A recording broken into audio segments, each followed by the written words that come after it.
Hello बच्चों। तो कैसे हैं आप सब? उम्मीद है कि आप सब ढंग से पढ़ रहे होंगे और सब कुछ आपको समझ में आ रहा होगा। ठीक, तो पढ़ते रहिए आप और सीखते रहिए। तो आपको सिखाने के लिए एक नया टॉपिक हम आज लेकर के आए हैं, that is combination of sales.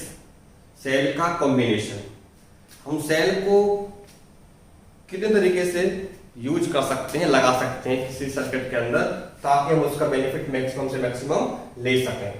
तो सेल को लगाने के तरीके होते हैं, सेल को कब लगाना है, कैसे लगाना है और किस तरीके से लगाने पर हमको फायदा होगा, वो सारी बात हम आज सीखेंगे।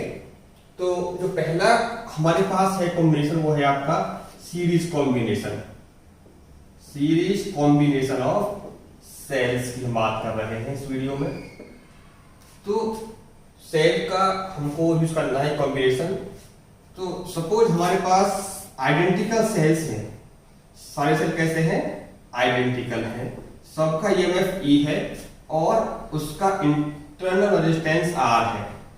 एक सेल हो गया, एक और सेल है मेरे पास ई और आर, एक और सेल लगा दिया मैंने ई और आर। ऐसे ही मैंने इसमें सपोज एन सेल्स लगा दिए हैं। सेल कितने हो गए हैं मेरे पास? एन। सब कैसे हैं? आइडेंटिकल हैं, सबका रेजिस्टेंस स्मॉल आर है, सबका ईएमएफ इसका ई है और ये लगे हुए हैं एक एक्सटर्नल रेजिस्टेंस आर के साथ। इसमें आपका करंट फ्लो कर रहा होगा ऐसे, प्लस से माइनस की ओर जा रहा होगा। ठीक, तो अब इसमें करंट आपका कितना फ्लो कर रहा होगा वो देखते हैं। मेरी बात सोचिए, इस सर्किट का जो I है मुझे पता करना है। आपको याद होगा I इक्वल टू V बटे R हम लगाएंगे इसमें। तो I इक्वल टू यूज करें इसमें, तो I इक्वल टू, अब इस सर्किट का जो नेट ईएमएफ है वो कितना है? सारे सेल जुड़ रहे हैं आपके सीरीज में है, तो सब जुड़ जाएंगे आपके E plus E plus E plus E। कुल कितने सेल्स हैं? ये आपके N सेल्स हैं। ठीक, तो कुल आपका हो जाएगा ईएमएफ कितना? NE, it is your NE। अब इस सर्किट का net resistance E upon R करना होगा। तो R देखेंगे तो small r plus small r plus small r up to n time. तो ये कुल कितना हो जाएगा रेजिस्टेंस आपका? ये हो जाएगा NR। इसमें जुड़ा हुआ है सीरीज में स्मॉल r आएगा, इसमें एक और लगा हुआ है R, यानी कि R plus R plus R plus R कितना हो गया? NR प्लस एक कैपिटल R इसमें और लगा हुआ है। तो ये आपका हो गया इसमें बहने वाला कुल current I equal to N upon NR plus R। अब एक बात बताइए, यदि मेरे पास केवल एक ही सेल होता, ईएमएफ का सेल है और ये इसका रेजिस्टेंस है R, ये लगा हुआ है एक R, तो इसमें कितना करंट फ्लो करना होता? मान लेते हैं करंट आपका है I डैश, तो I dash equal to E upon R plus R। ये क्या है? It is current from single cell. यदि सिंगल सेल लगा होता इस R के साथ, तो इसमें कितना करंट फ्लो कर रहा होता आपका? I डैश फ्लो कर रहा होता। अब यहां देखते हैं, ये I क्या है? ये I है इन सारे सेल की वजह से बहने वाला करंट जो इस R में होकर के जा रहा होगा, वो आपका I है। तो यहां पर केस एज्यूम करते हैं, लेट आपका जो R है वो बहुत बड़ा है R से। जो आपका R है छोटा वाला R, वो बड़ा है किससे? कैपिटल R से बड़ा है। तो देखिए ये वैल्यू बहुत बड़ी है और n से गुणा हो रहा है, इसमें एक बहुत बड़ी वैल्यू को बार बार जोड़ा गया है टाइम्स। इसका मतलब ये हो जाएगा कि आप यहां से NR जो होगा वो आपका बहुत बड़ा हो जाएगा, किससे? R से हो जाएगा। ठीक, तो यहां से क्या कर सकते हैं आप? R को आप इसमें से नेग्लेक्ट कर सकते हैं, क्योंकि ये वैल्यू बहुत बड़ी हो जाएगी, ये वैल्यू आपकी बहुत छोटी होगी। In this case I equal to NE बटे NR प्लस R है। यहां से इसको आप कर सकते हो नेग्लेक्ट, क्योंकि ये वैल्यू बहुत छोटी है, ये वैल्यू बहुत बड़ी है। तो क्या बच रहा होगा आपका? यहां पर देखो, यहां बचेगा आपका NE अपॉन NR। N से आपका N कट जाएगा तो E बाई आर बचा। जब आपका आर बहुत बड़ा है तो ये भी वही सेल आपका है, तो बहुत बड़ी वैल्यू प्लस छोटी वैल्यू, यहां से आप इसको नेग्लेक्ट कर सकते हैं। तो क्या बचेगा भाई, I dash equal to E by R. अब ई बाई आर बचा है यहां पर, और यहां पर क्या बचा है, ई बाई आर। तो ये जो वैल्यू है it is equal to I dash, it is your I, यानी कि ये तो करंट फ्रॉम एन सेल है, करंट फ्रॉम एन सेल्स, और ये है current from single cell, current from single cell. तो बताओ भाई दोनों कैसी आ रही है, इक्वल आ रही है, तो कोई फायदा हुआ सेल लगाने का, एन सेल नहीं फायदा हुआ ना, क्योंकि आप एक लगाओ चाहे 100 लगाओ कोई फर्क पड़ने वाला नहीं है। तो बेहतर यही होगा कि आप सेल एक लगाएं, केवल एक यूज करें सेल। कब यूज करें, जब सेल का इंटरनल रेजिस्टेंस बहुत ज्यादा हो, एक्सटर्नल बहुत छोटा हो, तब आप यूज करेंगे सेल्स का। कोई और करेंगे कॉम्बिनेशन यूज, लेकिन ये वाला यूज हम नहीं करेंगे। क्यों नहीं करेंगे, क्योंकि इसमें कोई फायदा होने वाला नहीं है। अब करते हैं एज्यूम केस नंबर 2। यहां पर हमने एज्यूम किया था कि आपका सेल का इंटरनल रेजिस्टेंस बहुत बड़ा है, ठीक, तो हमको कोई फायदा इसमें नहीं हुआ। अब हम करते हैं इसका सेकंड रिडक्शन यूज। लेट कर लेते हैं इस बार कि आपका जो आर है वो छोटा है कैपिटल आर से, इस बार ये वाला मैंने बड़ा कर दिया है, ठीक। तो ये बहुत बड़ी वैल्यू हो गई, ये बहुत छोटी वैल्यू हो गई। तो आप आई इक्वल टू एन ई बटे एन आर प्लस आर में से किसको हटाएंगे आप, इसको करेंगे आप नेगलेक्ट। तो क्या बचेगा, I equal to N E upon R. अब यहां देखिए वही सेल है, वही रेजिस्टेंस है, इस बार आपने क्या किया है, आपका आर बहुत छोटा है, ये वाला छोटा है, इसको आप करोगे नेगलेक्ट, तो ई बाई आर आपका बचेगा। ई बाई आर क्या है आपका आई डैश, और इसका मतलब क्या है, करंट फ्रॉम सिंगल सेल, यानी कि जो ई बाई वाला आर पार्ट है it is your I dash. तो I is equal to N times of I dash, यानी कि current from N cells equal to एक सेल से मिलने वाली करंट का ये एन टाइम्स आपको मिल रहा है, और वही आपको मिलना ही चाहिए था। यदि आपको एक सेल से मिलता है करंट 5 एम्पियर, तो 10 से 50 एम्पियर मिलना चाहिए। वही बात यहाँ पे आपको समझ में आ रही होगी। यदि एक सेल से करंट मिलता है आई डैश, तो एन से कितना मिलना चाहिए था, एन टाइम्स। तो एन टाइम्स करंट कब मिलेगा, जब आपका सेल्स का इंटरनल रेजिस्टेंस छोटा हो, एक्सटर्नल वाला बहुत बड़ा हो, ये 1 ओम 2 ओम के हो, ये आपका किलो या मेगा ओम में हो, तब आप यूज करोगे सेल्स का सीरीज कॉम्बिनेशन। इसमें आपको मिलेगा करंट, जो मिलेगा कुल करंट वो एक सेल से मिलने वाली करंट की तुलना में एन टाइम्स आपको मिलेगा।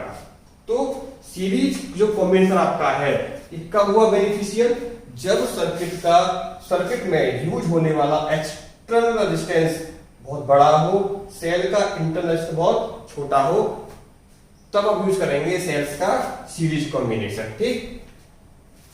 अब बात करते हैं हम एक और कॉम्बिनेशन की, that is your parallel combination of cells. इसमें हम यूज करेंगे एन आइडेंटिकल सेल्स हैं जो लगे हुए होंगे इस बार पैरेलल में, और सभी सेल्स का रेजिस्टेंस स्मॉल आर होगा। Second case it is your parallel combination, ठीक, पैरेलल कॉम्बिनेशन ऑफ सेल्स। तो एक सेल आपका ये हो गया ई, ये आपका हो गया स्मॉल आर, एक आपका सेल ये हो गया ई स्मॉल आर, ऐसे ऐसे आपने बना दिए इसमें एन सेल्स, ठीक, it is E, it is small r. कुल आपके सेल लग रहे हैं कितने, एन सेल्स हैं, इसमें ऐसी ऐसी एन रोज आपको दिखाई दे रही है। ये सारी की सारी रोज कनेक्टेड है एक एक्सटर्नल रेजिस्टेंस आर के साथ, ठीक। तो अब इसको हम कन्वर्ट कर देते हैं छोटे सर्किट के अंदर। ये सारे के सारे सेल्स कितने हैं, ईएमएफ के हैं, and all are in parallel. तो भाई इसकी मैं बात करूं तो यहां का ईएमएफ कितना होगा, ई, ठीक, यहां भी कितना होगा आपका E। तो पैरेलल में सेम होता है पोटेंशियल, तो यानी कि यहां और यहां के बीच का जो ईएमएफ होगा वो E रहेगा। तो अगर मैं इसकी बात करूं, ये आपका E हो गया। अब ये आर आर आर आर के एन रेजिस्टेंस लगा रहे हैं इन पैरेलल, तो इनका इक्विवेलेंट कितना हो जाएगा रेजिस्टेंस? इनका हो जाएगा R बाई एन। ये लगा हुआ है एक R ओम के एक्सटर्नल रेजिस्टेंस के साथ। इसमें करंट मान लेते हैं हम कितना है I। तो I will be equal to E upon R by n plus R। यदि मैं इसका एलसीएम लूं तो मुझको मिलेगा n E upon R plus n R. ठीक, ये आपको मिलेगा। अब एक वही केस ले लेते हैं हम। सेल आपके पास सिंगल सेल है E R एंड R, तो I dash equal to E by R plus R। अब देखते हैं, यहां से लेते हैं दो केस। इफ आपका R बहुत बड़ा है R से, internal resistance of cell is very very very larger than external resistance capital R। तो अब यहां से किसको करोगे नेगलेक्ट? तो I equal to N E upon R plus n R है। ये बहुत बड़ा है, इसको आप कर सकते हो नेगलेक्ट। तो I equal to N E upon R बचेगा।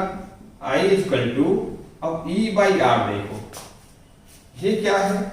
यदि आपने अज्यूम कर लिया है कि आपका R बहुत छोटा है, कौन सा वाला? कैपिटल R, तो यहां से वही काम होगा आपका I dash equal to E by R। E by R का मतलब क्या है? Current from single cell, this is your I dash. तो I equal to n times of I dash, यानी कि सर्किट में जो सेल लग रहे थे आपके n सेल, इनकी वजह से आने वाला करंट जो होगा आपका I, वो करंट एक सेल की तुलना में मिलने वाले करंट का n टाइम्स होगा। कब होगा? ये जब होगा जब उस सर्किट का एक्सटर्नल रेजिस्टेंस आपका बहुत छोटा हो, इंटरनल आपका बहुत बड़ा हो। ठीक, अब यहां से केस 2 एज्यूम करके देखते हैं। वो केस 2 कौन सा है?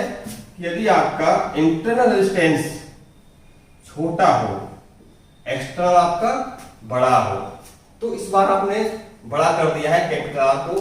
आपका I जो है that is n E upon R plus n R. आपका R बड़ा है, ठीक, तो आपका ये वाला पार्ट हो जाएगा नेगलेक्ट। तो I equal to N E upon n R, n से एन कट जाएगा, E बाई R आपको मिल जाएगा। अब यहां देखिए, सेम आप अप्लाई यहां भी करेंगे। आपने एज्यूम किया है कि आपका R बहुत छोटा है, ये वाला R बहुत बड़ा है, तो छोटा वाला पार्ट मतलब ये वाला पार्ट आपका हो जाएगा नेगलेक्ट। क्या बचेगा? E by R। तो ये जो मिला है आपको that is your I dash, मतलब n सेल से मिलने वाला करंट एक सेल से मिलने वाले करंट के बराबर है। तो कोई फायदा इसमें हमको नहीं हुआ। सेल लगाए n, करंट मिला 1 के बराबर, तो कोई फायदा हुआ? नहीं हुआ। तो ये वाला जो प्रोसीजर है, जो लगाने का तरीका है सेल को इन पैरेलल कॉम्बिनेशन, वो आपका कब फायदेमंद होगा? वो तब है बेनिफिशियल जब आपका इंटरनल रेजिस्टेंस बहुत बड़ा हो। इस केस में आपको मिलेगा करंट मिलेगा वो n सेल की तुलना एक सेल से n टाइम मिलेगा। बट इन दिस केस जब R बहुत छोटा हो और ये बहुत बड़ा हो, तब आपको कोई फायदा इसमें होने वाला नहीं है, क्योंकि इस केस में जो कुल करंट आपको मिलेगी वो एक सेल के बराबर ही मिलेगी। तो सेल का दो हमने देख लिए हैं, सीरीज कॉम्बिनेशन और पैरेलल कॉम्बिनेशन। अब एक आपका और होगा इसमें मिक्स्ड कॉम्बिनेशन। अब बात करते हैं third combination, it is your mixed combination of cells. इसमें क्या करेंगे? हम सेल को लगाएंगे सीरीज में भी और पैरेलल में भी। ध्यान रहे कि ऑल सेल्स आर आइडेंटिकल। तो इन दिस केस हमारे पास एक सेल ये हो गया ईएमएफ का, और इसका इंटरनल रेजिस्टेंस हो गया। ऐसा ही एक सेल और लगा लीजिए, ई आर ऐसे ऐसे लगा दिए भैया n cell, okay, all cells are identical. एक लाइन हो गई, एक लाइन और बनाइए, ठीक, ई आर ऐसे ऐसे, और ऐसी ऐसी कुल आपकी इसमें लाइंस बहुत सारी बनानी पड़ेंगी आपको, ठीक, तो इसको ऐसे कर देते हैं, ठीक, ये आपको हो गया एक्सटर्नल रेजिस्टेंस आर। अब ये आपका ई है, ये आर है, ये ई है, ये आर है, ई और आर। सपोज इसमें आपके एन सेल्स लगे हुए हैं ऐसे ऐसे, और इसमें आपके कुल जो ऐसे लग रहे हैं वो इसमें वो एम रोज आपकी मौजूद है। एन है सेल एक रो में और कुल रो कितनी है आपकी, एम रोज है, तो ये आपका लगा हुआ है इसमें एक रेजिस्टेंस आर।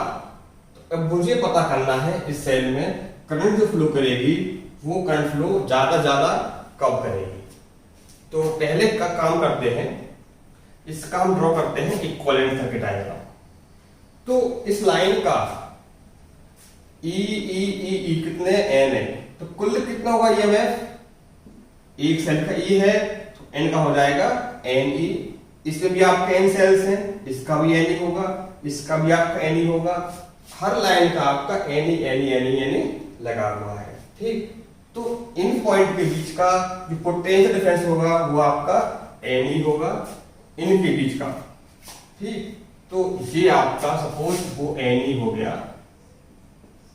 अब ये रेजिस्टेंस आर है, ये भी आर है, ये भी आर है, ये भी आपका आर है, तो इस लाइन का कुल रेजिस्टेंस कितना हो गया एन आर, इसका आपका हो गया एन आर, इसका भी आपका एन आर, ठीक, इन सबका आपका एन आर। अब एन आर वाली रेजिस्टेंस की आपके पास एम रोज है, यानी कि एन आर आपका लगा हुआ है एम रोज में, वो रो कैसी है आपकी इन पैरेलल है, तो जो इक्वल रेजिस्टेंस निकल के आएगा आपका that is n R by m, और ये आपका लगा हुआ है एक्सटर्नल रेजिस्टेंस आर। मान लेते हैं करंट आपका जा रहा है आई, तो जो आई आपका होगा ये हो जाएगा n E upon n R by m plus R, resistance n R by m plus R, ये आपका एन ई। इसका ले रहे एलसीएम, आपको मिल जाएगा एलसीएम लेकर के m n E upon n R plus M R, ये आपका मिला आपको करंट की value m n E upon n R plus M R. Suppose it is your first equation. अब हम चाहते हैं कि इसमें करंट आपका मैक्सिमम फ्लो करे, आई मस्ट बी मैक्सिमम, तो I will be maximum when n R plus M R minimum. ये आपका न्यूमरेटर है, जब आपका सॉरी डिनोमिनेटर है, जब आपका डिनोमिनेटर आपका बड़ा होगा तो वैल्यू आपकी आई बहुत ही छोटी होगी, और जब आपका ये छोटा होगा तो आपकी ये बड़ी होगी, क्योंकि बोथ आर इनवर्सली प्रोपोर्शनल। तो हम चाहते हैं कि ये वैल्यू आपकी मिनिमम रहे, ठीक। तो n R plus M R की जो वैल्यू होगी मिनिमम, ये कितनी होगी ये हमको सीखना है।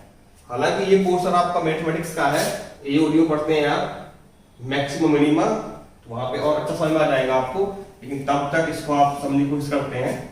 कैसे कर रहे हैं इसको, हम इसको एक काम करते हैं, N R plus M R को मैं लिखता हूं root N R minus root M R का square plus 4 root M R into N are.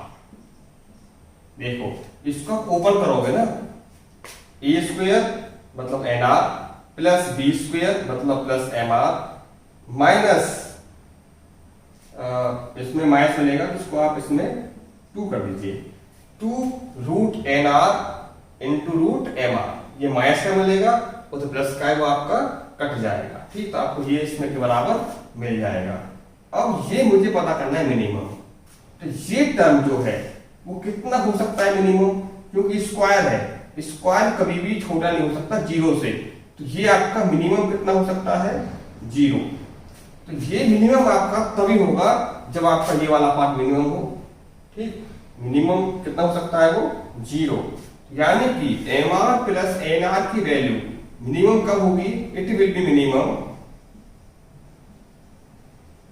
When ये बराबर 0, यानी कि root N R minus root M R equal to 0। इसका मतलब हो गया कि रूट एन आर बराबर root M R, squaring both side n R बराबर एम आर, यानी कि आर बराबर एन आर बाई एम। इसका मतलब ये हुआ कि इसमें बहने वाला करंट आपका मैक्सिमम तब होगा जब आर बराबर एन आर बाई एम हो। अब एन आर बाई एम क्या है, वो आपका ये है, यानी कि इस सर्किट में जो ये पूरा झंझट लगा हुआ है, ये इस पूरे का रेजिस्टेंस, इस पूरे का रेजिस्टेंस यदि इसके बराबर है, यदि सर्किट का एक्सटर्नल रेजिस्टेंस इसके इंटरनल रेजिस्टेंस के बराबर है, ये क्या है, internal resistance of all the cells used in this circuit diagram. इस सर्किट में यूज होने वाले सभी सेल्स का इंटरनल रेजिस्टेंस आपका यदि बराबर है, एक्सटर्नल के बराबर है, तब ही इस केस में आपका करंट जो है वो मैक्सिमम मिलेगा। तो मिक्स्ड कॉम्बिनेशन कब यूज करेंगे आप, ये तब होगा बेनिफिशियल जब सर्किट के अंदर मौजूदा सभी सेल्स का internal resistance, net resistance of cells will be equal to external resistance. तो आपका ये वाला फायदेमंद हुआ जब R equal to net internal resistance, ये क्या है आपका एक्सटर्नल रेजिस्टेंस, ठीक। जब एक्सटर्नल रेजिस्टेंस नेट इंटरनल के बराबर होगा तब आपका फायदेमंद होगा mixed combination of cells, otherwise आप यूज करेंगे सीरीज और पैरेलल, ठीक। वो कब फायदेमंद होंगे वो भी हम देखा है हमने अभी, ठीक। तो तीनों कॉम्बिनेशंस को आप लिख लीजिए, नोट कर लीजिए और सीख लीजिए, ठीक। और ध्यान से पढ़ते रहिए। Thank you, have a good day.